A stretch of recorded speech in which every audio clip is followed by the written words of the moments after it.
Hello and welcome to episode 310 of AvTalk. I am Ian Petchnick, here as always with Jason Rabinowitz. What's going on, Ian?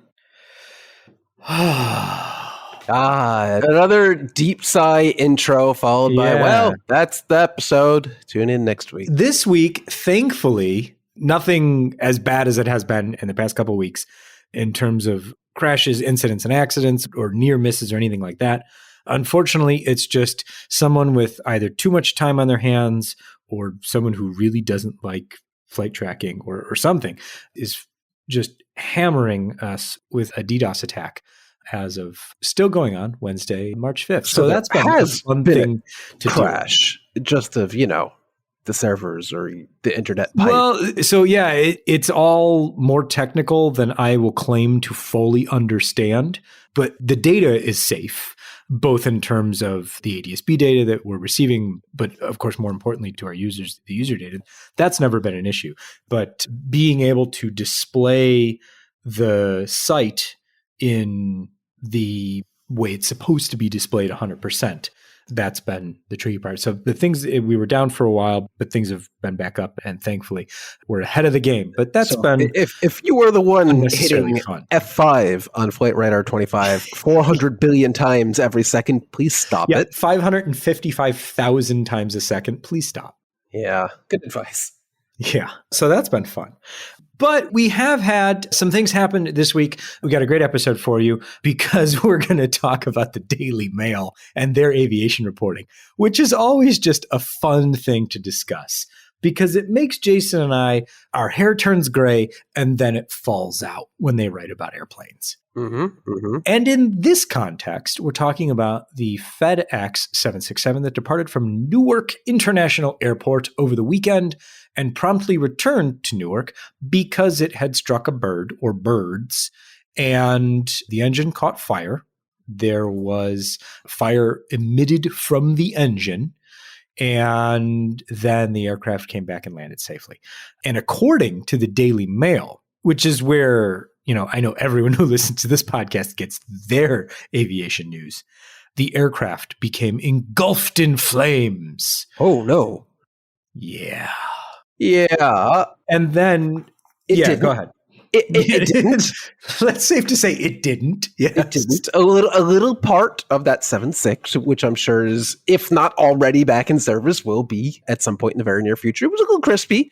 Typically, when this kind of thing happens, if there's an engine fire, that the flight crew pulls a little thing and fire extinguishing bottles are discharged and fire go out. Didn't happen that way this time. And was it the engine itself that was still ablaze a little bit? Or hard to tell because the video resolution isn't too great. But do we know exactly what was on fire? Something within the engine. So the fire was contained within the engine nacelle. But we don't know exactly what specifically was on fire. Obviously, the NTSB investigation that is underway will determine the bird strike caused damage to what exactly within the engine, and then why there continued to be fire even after the discharge of both bottles. Yes, that is the key question. But please don't get your aviation news, or really any news, from the Daily Mail. No, the airplane was not engulfed in flames. If you read about this from elsewhere, no, the engine did not fall off of the airplane. That especially did not happen. But that one's interesting because that one shows the danger of blind reporting of raw sources without kind of following up, because that information came from a pilot. I listened to the ATC audio, and what happened was the aircraft departs. A Spirit Airlines flight lines up to take off, and the FedEx plane makes its turn, initial right turn, and strikes the birds. And so the Spirit pilots key up the mic and tell Tower, hey, we think we saw his engine fall off. Ugh. That's alarming. Not what happened. They come back on later. Yeah, they come back on later, probably having discussed it, knowing that he in fact did not literally lose the engine. They're still flying with both engines, and say, okay, we saw something fall off. Which, there you go. Has happened before. Or they saw the birds, or anything. It's Newark. It could be anything. It could be flying raccoons. You just never know. That's true. But they corrected themselves later on. So if you continue to listen, like if you stop listening after you hear their engine falls off, and then you go and report that, that's not what happened. No. Context, my friends. Newark. Couldn't have actually happened at a worse moment in time. No, it was for Newark. Not only was it an aircraft emergency, in this case a fire, that's a serious emergency, and you'll have the aircraft stop on the runway, and the ARF teams are going to come out and put out that fire, but it was basically the exact moment that one of the two main runways at Newark started its year-long periodic closure. So at that point, Newark was already running on basically 1.5 runways. And at that exact moment, they were down to just the cross runway. What is that? 229, I think. Not great. And for those of you Newark passengers, this is going to keep happening every Friday night through Saturday until the summer, when the thing is going to be closed, I think, for months on end. And then it happens again in the fall. Not great, but a really bad start for the construction there, where the exact moment the runway's closed, they lose the other one. Yeah. Just Newark stuff. So speaking of keeping things contained in the engine nacelle, the FAA has finalized the airworthiness directives that are related to a few failures of CFM56 engines on 737s, the, I guess, infamous of which resulted in a passenger's death on a Southwest Airlines flight. When the engine suffered an uncontained failure, the piece punctured the fuselage, broke a window, and the passenger was partially sucked out of the aircraft during a rapid depressurization. So the FAA has come out with a set of airworthiness directives requiring modification of the 737 NG nacelle that wraps around the CFM56. So the CFM56 is manufactured by CFM. And the nacelle itself is not manufactured by the engine manufacturer. That's Boeing's responsibility. So this is some work that is going to be retrofitted on the 737 so that there are various parts of the nacelle and the cowl that will be strengthened in order to better withstand any of the forces that come out during an engine failure. So the airlines, if you're already operating, well, they're all already operating because it's 737 NGs. So airlines will be responsible for doing some of the following: replacing engine cowl fasteners, modifying radial restraint assemblies, and replacing crushable spacers, which are used to connect the inlet cowls to the engine fan case. They must also install bridge brackets, reinforcing where the primary exhaust nozzles are on some of the CFM56s. And those brackets can help prevent the nozzles during any engine failures from breaking loose and going back toward the rear fuselage or the horizontal or vertical stabilizer. Ooh. So for its part, Boeing says, yep, absolutely. These are things that we're already working on through service bulletins, and the airworthiness directives are a good start. They can start working on all of these things. Modifications are due by 2028. Ooh, 2028. Initially, yes. I felt like that's a really long time from now, but actually, given the scale of how many 737s there are in the world, I guess that's reasonable, isn't it? Yeah. There are hundreds and hundreds of aircraft that are impacted by this in just a few airlines alone. So the effect worldwide is large. So 2028 seems, judging by how many of these need to be done, seems pretty reasonable. Mm-hmm. Sticking with Boeing, their gap year is over, Jason. I don't know what that means, so tell me more. Well, if you don't know what it means, then it's just not funny, and my comments are for naught. So what Boeing was using the old 747 factory area for was taking apart 787s that it had already built, inspecting them, and rebuilding them to make sure that the fuselage section joints were within tolerance. I get where you're going with this now. And okay. did not have gaps. So they had to do that on 122 787s. It's a lot. That's a lot. How long? Took them a while. Was it a year? It was not a year. Oh, I should have said you said gap year. I know. It took multiple years. But the last aircraft to come out of what our good friend John Astor called a shadow factory, which I love that term, was a 787-10 built in 2021. Wow. So that is out of the factory or out of the factory again. And that chapter is over for Boeing, which is great news for Boeing. But it also now gives them the 747 factory, and that'll probably just sit for a while.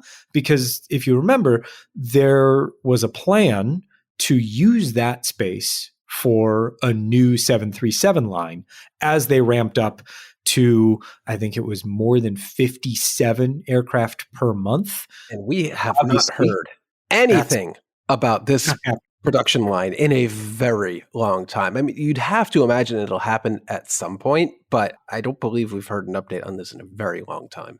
Well, no, I mean, they're rate limited now, both by supply chain constraints, technical constraints, and the FAA saying you can't build more airplanes than you're building right now, so you can't increase the rate. So they don't really need that extra assembly line. What are they going to do with that space? Fill it with ping pong balls? Should we take suggestions? How many Tully's coffees can they fit inside? Because they love to tell you when you take a tour that there are like 3 of them. How many could they cram in? How many football fields could they put in? Because they love to tell you how many football fields big that facility is. If you have a suggestion for what Boeing should do with that space, I'm sure they'd love to hear it. But tell us first so we can take the credit. Tell us first. Yes, there you go. Podcast at fi24.com. Okay, here's one that we might actually need to rely on the expertise of some of our listeners. Because as it turns out, we have a very engaged and very wise and knowledgeable listener base. And this one has a whole lot of people scratching their heads, including people who are supposed to be able to answer these questions, I think. So let's see if anybody out there listening has any information on this. At DCA, arriving aircraft have been experiencing phantom TCAS RAs when there is no traffic anywhere around them that could possibly be giving these off. Ugh, and no one knows why yet. That's not good. Yes, it's very bad. All right. So that's our analysis of the situation. Yeah, analysis. It's bad. But yeah, so the FAA is investigating, but we haven't heard anything yet. I am very keen to learn what is going on and why it's happening specifically at DCA and specifically to a certain subset of aircraft, it seems, more so affecting regional jets. But I don't know if that's specifically the case or just the ones that have been reported.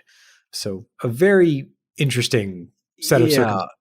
Specifically why this is so worrying beyond TCAS being a thing that we've talked about many times that save many flights, allegedly, and in reality, TCAS operates independently of air traffic control. It is not a system that air traffic controllers have any hand in. If the TCAS system issues an RA, which is a resolution advisory, not a traffic advisory, but a resolution advisory, it is an instruction generated by the system given directly to the pilots to, hey, you need to do this now. You need to either climb or descend or level off or do something to prevent a crash with another aircraft in your airspace. I think that's what's so frightening about this is the autonomy the system has. And then if there's a possibility that it could be generating false RAs, that's a real problem. And no one really seems to know why this is happening yet. Maybe there was just radio interference that happens to be on the same frequency. Maybe it was just a transient thing, but not too often you kind of see all the experts in a field stumped by something like this, is it?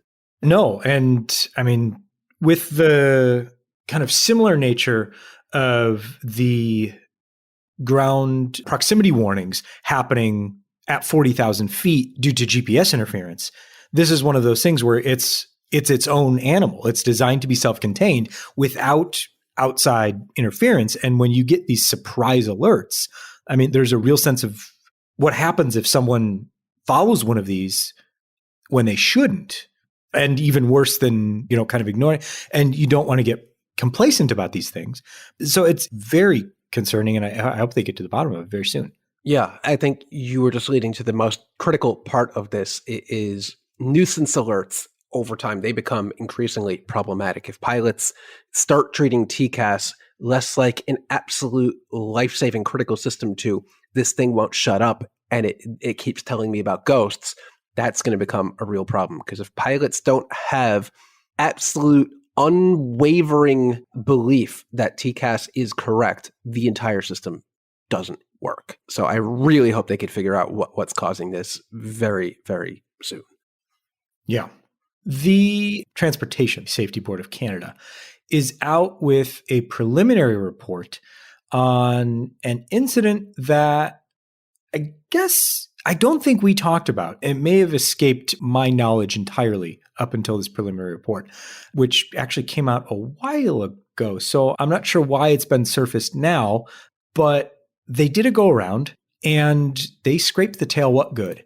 And there's a really good photo of what happens when you drag an A350's tail cone Sparks on the runway. Where did these photos come from? Because they look like they're a little far away. They're a little bit grainy when you zoom in, but they're clear enough to read the registration. And it feels like these are stills from like the original A350 flight testing, or not, I guess not flight testing.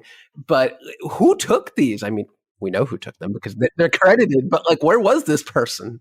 Yeah, on the airfield, it looks like. They give the person's name, but they don't say like who the person was. But they're definitely either sticking a telephoto lens to a fence or they're on the airfield, which is entirely possible. So the first officer was on a training flight with this A350 and was the pilot flying, the pilot monitoring, the captain. After the aircraft had touched down, said go around, then said it again. And the pilot flying, the first officer, then initiated the go around, put the thrust levers all the way forward, and they pulled back on the side stick. And the aircraft became airborne at a very low speed for the most part, except for the tail, which was dragged across the runway. And I will read what happened to the tail from the Transportation Safety Board's preliminary report. Damage included skin delamination, punctures, damaged fasteners, an eroded flange, and a severely damaged tail cone with deformed skin and cracked frames. We'll put a link in the show notes to the report, which shows not only the tail strike itself, but also what happened to the tail afterwards. So this happened in January of 2024, and the aircraft was repaired enough to fly back to France. Then Airbus took it back to Toulouse and worked their magic, and the aircraft returned to service in October of last year. All right. Good ending to that story. I wonder how expensive that mistake was. But hey, they put it back in service. That's great. And right now, it's in Cairo. Fantastic. There you go. Cool. Embraer, which we talked about in previous episodes, not for a while now, but in previous episodes, in the context of will they build a new airplane? What will that new airplane look like? Will it be a 737/A320 competitor? Will it compete with the A220? What will it do? They say, we're making no decisions until the next decade. We're going to spend the next couple years bulking up our cash reserves before we decide what we're going to do. I can't blame them. We've talked about this so many times. They're just going to keep building the current E-jets forever at this rate. Forever and ever. Forever. Why do anything else when you've already perfected the art? Yes. Let's go to the Northeast and see if an alliance can be reformed, because American Airlines has finally gone with I think just weeks, if not days, remaining on the clock to do so. They have asked the U.S. Supreme Court to reverse the ruling that disbanded or barred the Northeast alliance between American Airlines and JetBlue. JetBlue. So that is interesting, given everything we've talked about over the past couple of weeks with JetBlue saying, yeah, we're absolutely open to new partnerships and maybe old partnerships. But someone else is going to have to do it for us. Yeah. So this is American Airlines saying, yeah, we want that Northeast Alliance back. Yeah, more likely they want to set the precedent that they can do something like this in the future, especially right now with the Supreme Court the way it is. I wouldn't be surprised if they take this case up and rule in favor of American. The question becomes at that point is, does JetBlue want this? Because JetBlue hasn't really signaled that they want the Northeast Alliance back. They didn't respond to comment when Reuters asked them about this. They're kind of going their own way right now, but it doesn't hurt to have the precedent set that actually this is something that should be allowed to go forward. We'll see. No guarantee the Supreme Court takes up this case, but I'm betting on yes. I think that's a safe bet, Jason. Thank you. Let's go to Ireland for this next story, because it's a wacky one. What? Explain to me what happened here. I'm still trying to get my head around this. So the wheels of justice don't move too swiftly in some cases. In others, they move really slowly. And in this particular case, Aer Lingus finally won a decades-long lawsuit over an airline that doesn't exist anymore, that hasn't existed in a very long time, 28 years, in fact. Aer Lingus apparently leased two Boeing 737s, which should tell you how old this is, because Yeah, I don't know the last time that Aer Lingus has had 737s in its fleet. They were they were definitely classics. This was 1993, but at least two Boeing 737s to East West Airlines in 1993.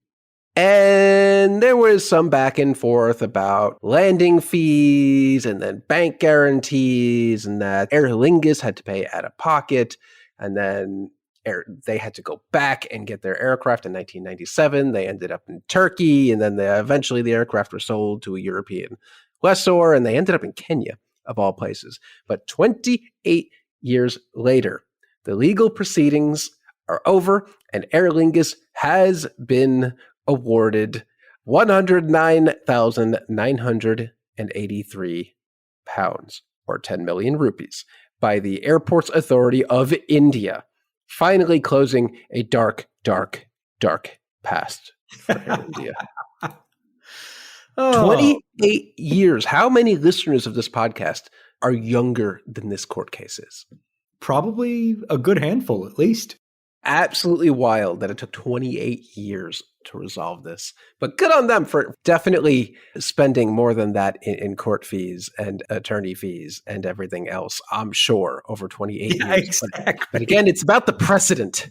£109,000 richer Aer Lingus is. Sure. Why not?